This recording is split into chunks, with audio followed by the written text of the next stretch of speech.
faster than a speeding bullet, more powerful than a locomotive, able to leap tall buildings at a single bound, this amazing stranger from the planet Krypton, the Man of Steel, Superman. Wow, wow, wow.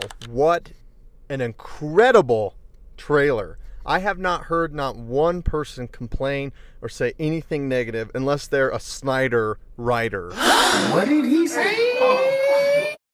The craziest part about DC fumbling Henry Cavill as Superman because he was a perfect casting is he's more like Superman in real life than he ever was on the big screen. You have people out here protesting that David Cornsweet is the new Superman when they never even cared about Superman. They just are a huge Henry Cavill fan. This isn't my world. Disappointed! Which I am too. He is such a likable and kind person. Like I said, he's more like Superman than he ever was on the big screen that we saw. Maybe if the Zod snap was the only kill we saw and it actually haunted Clark, instead of him being completely fine 2 seconds later, it would have been a little different. I think the nail in the coffin was definitely the very next movie we saw Superman kill someone with no hesitation. I mean, he didn't even care, and that's not who Superman is. At least not the Superman that general audiences resonate with. To be fair, I like Zack Snyder. I think he's a great director. I just don't think that his vision was great for the main continuity of the DCU, I should say, which is why it obviously didn't do very well. Sorry, I didn't mean to go on a little rant there. I'm not here to talk about the past. I am here to talk about the future, the hope for the freaking future. Let's cue the intro. I just made this intro, so I hope you like it. And let's get to the video. We kick off this trailer with Clark Kent giving Lois Lane an interview. It's hard not to see how this is super similar to the original Superman movie in 1978. Yeah, 1978, I believe. Unlike the original Superman, it looks like Lois Lane already knows Clark's secret identity. So this isn't the first time they're meeting. We know that Superman's been in action for 2 to 3 years, and this is not an origin story, which I think we can all agree we're tired of seeing because we've seen so many of them already, and every director wants to just start with an origin story, which we don't need this time. Thank you! From this interview, we get a good look at the reporting style that we're going to get from Lois Lane's character. She doesn't give anyone any easy softballs, not even the Man of freaking Steel, Superman. It seems to me, in the short time that Superman's been active, he's been mostly accepted as a hero from the people. However, it looks like recent events that Clark and Lois are discussing, Superman is starting to stir up some controversy with the way he goes about, quote-unquote, stopping a war. Boy, that escalated quickly. I mean, that really got out of hand fast. In the interview, Lois tells Clark that the Secretary of Defense is going to look into his actions. We know that the Secretary of Defense is actually Rick Flag Sr. because it cuts to him. We can just make that assumption. We saw him in Creature Commandos, and he'll be appearing in Season 2 of Peacemaker. We don't know if that series is set before or after the Superman movie. We also see Maxwell Lord with Guy Gardner and Hawkgirl in the trailer for Peacemaker, still wearing their Justice Gang outfits. So again, we don't know kind of where that will tie up. I think after we watch Superman, we'll know. So it's not really important for us to know that right now. Why should I listen to you? It's fair to say that the war Superman helps stop and this interview is most likely in the beginning of the movie, opening scene, or at least the first act of the film. Later, we see Superman handcuffed and being taken prisoner by Rick Flag Sr., what is Ultraman, and the Engineer. Lois asked if Superman talked to the President of the United States before springing into action. Nope. During this voiceover, it shows a cutaway scene of Lex Luthor. Some people have been speculating that that means that Lex Luthor is the president right now, which does happen in the comics many times. However, I just don't feel like he's going to be the president in this film in particular. I'm sure maybe they'll play around with that in the future. But what I want to get to, Superman pushes back saying he doesn't represent anyone but himself and doing good. There are two things that we know about Superman is he never gives up and he's always trying to do the right thing.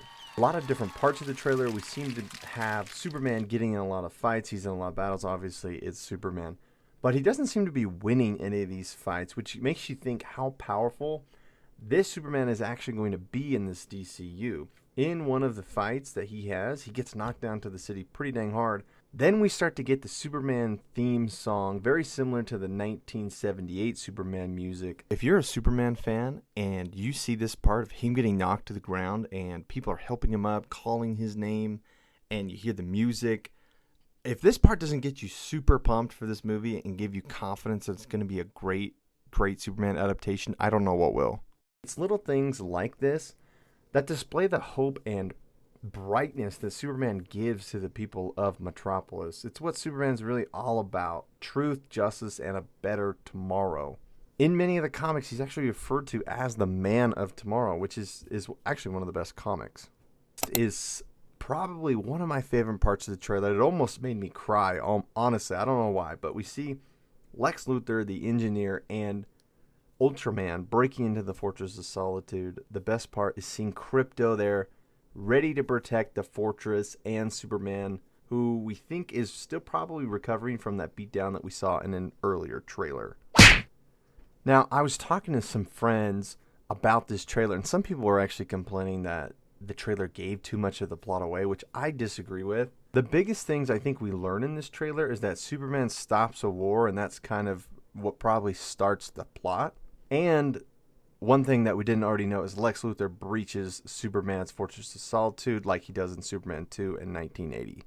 We see some shots of Mr. Terrific, Guy Gardner, and Hawkgirl again. I think Mr. Terrific looks fantastic. I was going to say terrific, but that won't really work. It's actually kind of sad to think about, but this is the first Green Lantern appearance since 2011. If you're not counting that weak cameo by a Green Lantern in the 2017 Justice League. If they find a way to adapt this Guy Gardner Green Lantern well, probably going to be annoying, but if they can at least make him somewhat likable and funny and make the Green Lantern scenes really cool and creative, it could be really, really good for the character going forward, because he is one of the best characters in DC. I'm actually rereading Brightest Day and Blackest Night, such good comic books, and Green Lantern is a great character that people sleep on. Other characters are Metamorpho and Supergirl. We haven't really seen Supergirl and what she's going to be in this movie. I doubt she'll have a large role, probably just more of like a nice cameo. However, we see Metamorpho in what looks like a superhero prison, superpowered, super being prison, whatever you want to call it, that is most likely owned by Lex Luthor. Some people say it's definitely Lex Luthor. It could also be Maxwell Lord. We don't know. In the comics, sometimes Maxwell Lord is a good person, sometimes he's bad. It's too early to tell at this. He could be on the fence right now. One thing you notice in Metamorpho's hand right here is it's glowing green. Obviously, we probably can guess this is kryptonite. And this wouldn't be new because he does this in the comics. I don't know if this is how they're going to adapt kryptonite for the first time. It's probably going to be in the movie because we can see it right there. But we don't know if this is how kryptonite is quote-unquote manufactured. I don't know if there's a better word for that, but how it's discovered, I guess. Yeah, and I don't want to speculate too much on everything because I feel like we have the general idea, but we want to be somewhat surprised when we go to watch the movie, right?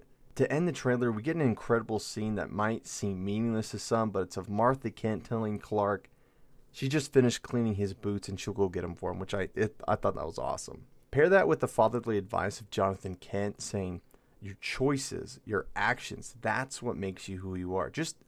We just know that these are very comic accurate Mama and Papa Kent who have a tremendous impact on the goodness and kindness of Clark Kent. Best way I can coin a phrase that kind of embodies what I'm talking about is from the TV series Smallville. Your abilities may be of my blood, but it is your time in Smallville with Jonathan and Martha Kent and all the people there that made you a hero, Connor. We've seen Elseworld stories of what Superman could become if he if he just didn't have the upbringing that the Kents brought to him, that gave him those values of just being a simple farm boy from Kansas. Overall, I'm just super happy about this trailer. I'm super happy about this movie. All of most of what I've heard, people are super excited.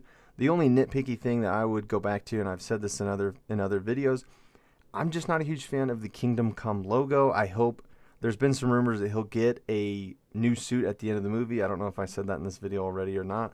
But if he does, I just hope they go back to the classic Superman logo.